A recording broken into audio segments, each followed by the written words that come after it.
Last night, as some of you may have heard, evacuation orders were being given until about 3 a.m. this morning. People were fleeing on foot, and a lot of people, I don't know if you've seen the images, slept in the street. Some people had to sleep on the beach because there was just no place else to go. I'm going to read something that I prepared a few days ago, and in the most painful ways possible, things have already changed so much since I wrote this, and at the same time, nothing has really changed at all. So here goes. In October of last year, we all heard the news from Palestine. People had mixed reactions. I had to keep pushing away my instinctual thoughts that what's to come will be a new scale of horrific. Since then, for nearly a year, the world has watched as Israel committed one atrocity after another, and our brothers and sisters in Gaza were forced to endure unspeakable horrors. They bombed hospitals, they killed journalists, they targeted children, medics, relief volunteers, doctors. They destroyed building after building and town after town. They pushed people to so-called safe areas and then bombed those too. Every time Israel crossed another red line, they committed another war crime, they faced zero consequences. Repeatedly, over and over, the message was sent that Israel could do whatever it wanted and the Western world would remain silent. They could operate with total impunity. The US government has in fact sent billions in military aid and refused to take any meaningful actions towards a ceasefire. If anything, they've actively made any accountability more difficult, as they've repeatedly undermined any and every international body that might hold Israel to account. And now, Israel is speed running through its horrific Gaza playbook in Lebanon. There is no doubt that left unchecked, they will continue to expand their operations. On the 17th of September, a terrorist attack was carried out in Lebanon, exploding thousands of pagers around the country. If this was any other entity that did this, we would all be using the word terrorism.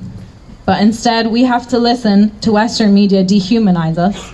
We have to openly hear the world say, "Your lives are worth less."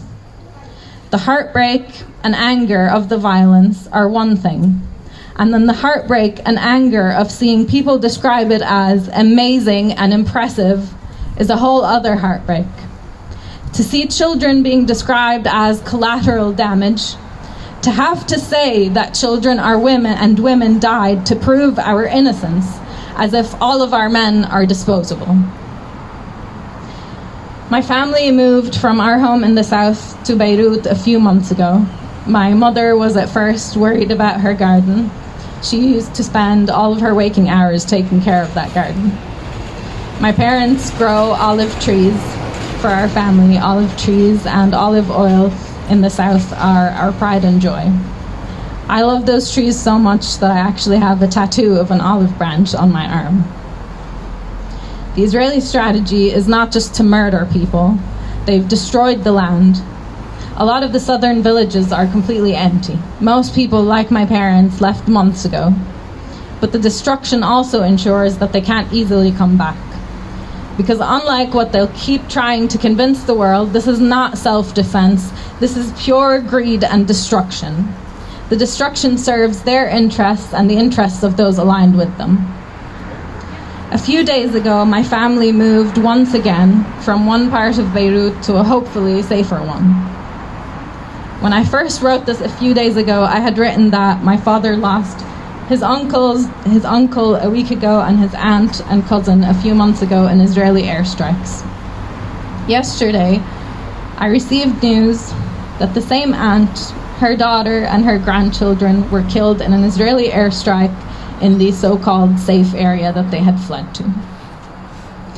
My dad says he feels like he's supposed to feel lucky that they have some place safe to stay, but he feels like an animal trapped in a cage. The wheels are already spinning to try and convince the world that we somehow deserve this, as they did with the Palestinians, guilty by birth. We are all guilty just by virtue of being Lebanese. They will try to chip at Lebanon and split it into pieces as if the South and Beirut are not the same country. They will try to blame the Palestinians too and sow division, as they always do with their cheap tactics and psychological terror. Our struggle is the same: liberation for all of our people. Israel is a genocidal state that cannot be allowed to continue its violent rampage. They have destroyed hundreds, if not thousands, of homes. They have killed hundreds, if not thousands, of people. They have injured thousands. And do not forget that their widespread injury and demoralization is a deliberate policy. They have displaced tens of thousands of people, not combatants, not military men, not secret military bases and rocket launch rooms, not whatever other bullshit terms will be used, but Lebanese people, old and young, men and women. Because we're in Ireland, James Connolly's words are a beacon for those here fighting for a better world. They are as relevant today as they ever were. Our demands, most moderate, are: we only want the earth. We want our earth. We want to be able to return to our homes and tend to our olive trees. We want liberation for Lebanon and for Palestine and for every oppressed people on this earth who are forced to live under such lethal oppression so that greedy, hateful systems can continue to flourish. The Irish government must earn its reputation. I see Arab friends and family sharing posts on social media celebrating Ireland for being so loudly pro-Palestine. And while the people who have experienced war and oppression and division have always understood each other's struggle and proudly demanded liberation, the Irish government and the ruling class get to revel in all this praise completely unearned. Solidarity is not just lip service. Action, real action, is needed more urgently by the second. As if the numbers that we hear have gotten so big that they are difficult to fully comprehend anymore. Thousands killed in Palestine, in Gaza and the West Bank, and hundreds killed by the day in Lebanon. What does it mean for hundreds of people to be killed in one day? For most of us, that is larger than our entire social circles of friends and family.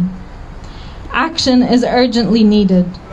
Ireland can take real action to hold Israel to account, not just empty condemnation speeches. Expel the Israeli embassy to send a message to the rest of the world about red lines being crossed. Sanction the genocidal state.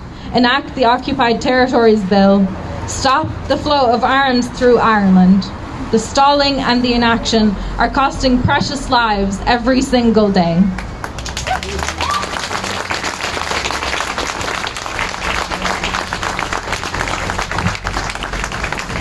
Lastly, as always, now and forever, free Lebanon and free Palestine. Thank you.